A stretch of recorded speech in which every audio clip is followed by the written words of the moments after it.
প্রথম লাজু এই বাড়িতে এসেছিল সেদিন এই বাড়ির উঠোন থেকেই আমরা ওকে বিদায় করতে চেয়েছিলাম, কিন্তু না, বাড়ির অনেকের তখন দরদ উতলে পড়েছিল তার উপরে।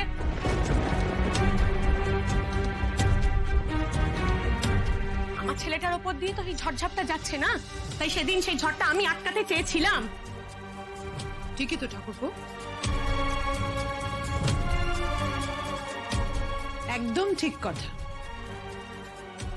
এ বাড়িতে আমি, ছোট আর বনলতা ছাড়া লাজুর এখানে থাকা নিয়ে কেউ কোনো আপত্তি জানায়, বিশেষ করে তোমার এই দাদা। সেই সময় তো একেবারে দয়া সাগর হয়ে গিয়েছিল। আমরা কিন্তু জানতাম ঠিক এই রকম কিছু ভেতরে ভেতরে গন্ডগোল বাঁধবেই বাঁধবে। বলো না, বনলতার প্রশ্নের কি উত্তর দেবে তুমি?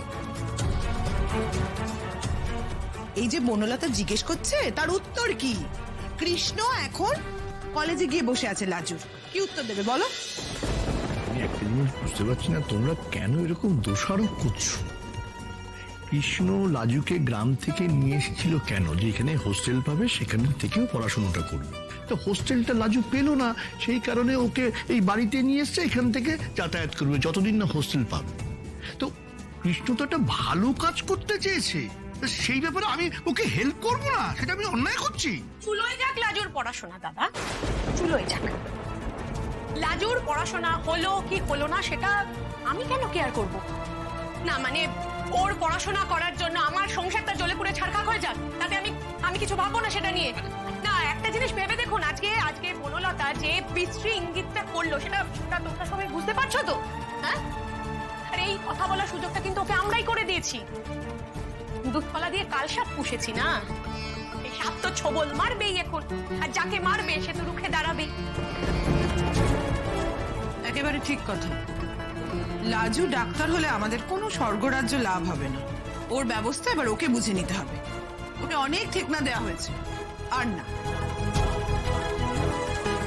এই যে তুমি বললে কৃষ্ণ তোমার কথা শুনবে, পড়াশোনা শুরু হয়ে গেছে, এবার একটা বাড়ি দেখে লাজুকে সেখানে তুলে দিতে হবে। তুমি কৃষ্ণকে বুঝিয়ে বলবে, আর আমরা এবার লাজুর বিদায়ের ব্যবস্থা করব। আর তোমাকেই এটা নিশ্চিত করতে হবে যে কৃষ্ণ যেন আবার লাজুকে এই বাড়িতে ফিরিয়ে নিয়ে চলে না আসে। আমাকে বলছো? আশ্চর্য, আমি কি করে নিশ্চিত করবো? কৃষ্ণ তোমার কথা শোনে, তাই তুমি এটা নিশ্চিত করবে।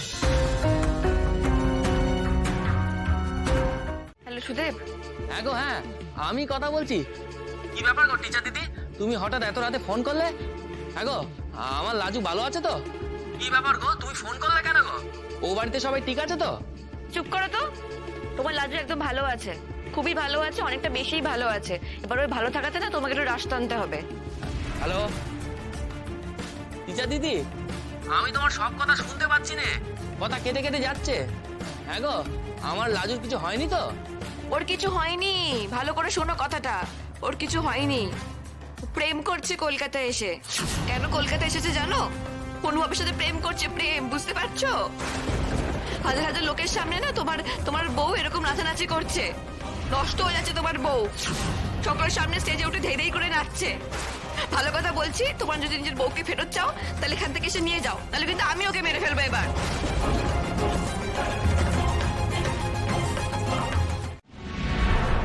কারণ আমি নিজের অন্য কোনো সময় নষ্ট করা পছন্দ করি। ঠিক যেটা অ্যাভয়েড করার চেষ্টা করছিলাম সেটাই হচ্ছে। এখানে বাবা কাকা রয়েছে, বনলতার কৃষ্ণ যদি এদের সামনে সিনক্রেট করে একটা বিশ্রী ব্যাপার হবে। তুমি একটু থামাও না ওদের। আমি কি করে থামাবো ওকে?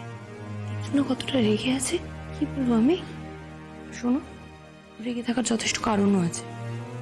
সময় নষ্ট, আমার সাথে কথা বলা, আমার কথা শোনা, এটা তোমার কাছে সময় নষ্ট মনে হয়, তাই না? তুমি যেটা মনে করবে সেটাই। প্লিজ বললো তাই, তোমার এই সকলের সামনে বাজে নাটকটা না আমার ভালো লাগছে না। এটা তোমারই তৈরি করা নাটক অনুভব, তোমারই লেখা নাটক। এখন আমি যা বলবো, তোমার বাড়ির সকলে যা বলবে, তোমার বাজে নাটকই মনে হবে। ও বুঝতে পারছে না। ফাইন, আমি খুব পরিষ্কারভাবে ক্লিয়ারলি জিজ্ঞাসা করছি, সিম্পল ভাবে, এতক্ষণ তুমি কোথায় ছিলে? তোমার ফোনটা সুইচ অফ ছিল কেন? কোথায় ছিলাম, কেন, হঠাৎ এই প্রশ্ন কেন? তুমি অ্যাভয়েড করছো কেন? না, অ্যাভয়েড করার তো কোনো ব্যাপার নেই, কিন্তু আমি এই ধরনের প্রশ্নের উত্তর দিতে অভ্যস্ত নই বনলতা। অনুভব, এবার তুমি যে ধরনের কাজ করে যাচ্ছ না, সেই ধরনের কাজ যদি তুমি কনস্ট্যান্টলি করতে থাকো তাহলে তুমি ডেফিনেটলি জবাব দিতে বাধ্য। মানে? মানেটা আমি বলছি কৃষ্ণ, এই যে বনলতার কথায় তুমি অসন্তুষ্ট হচ্ছ, এটা কিন্তু ঠিক নয়। বনলতার মতো আমাদের সকলেরই তোমার কাছে একটাই প্রশ্ন, তুমি এতক্ষণ কোথায় ছিলে, কেন তোমার ফোনটা বন্ধ ছিল? চমৎকার, তোমাদেরও একই প্রশ্ন। আচ্ছা, তোমাদের এটা মনে হচ্ছে না একজন অ্যাডাল্ট ছেলের কাছে এইসব প্রশ্ন করা যায় না?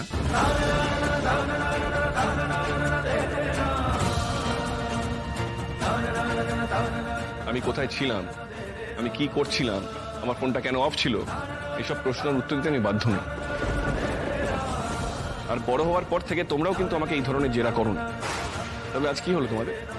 এইভাবে সকলে মিলে আমাকে অদ্ভুত প্রশ্ন করছো কেন? কৃষ্ণ, তুমি বড় হওয়ার পর থেকে এমন কোনো পরিস্থিতি এই বাড়িতে হয়নি যে তোমাকে প্রশ্ন করব, কিন্তু তুমি যদি কোনো রকম দায়িত্বজ্ঞানহীনের মতো কাজ করে থাকো, যার সঙ্গে শুধু তোমার না এই বাড়ির মান সম্মানও জড়িয়ে আছে, সেই ক্ষেত্রে তো তোমাকে জবাবদিহি করতেই হবে।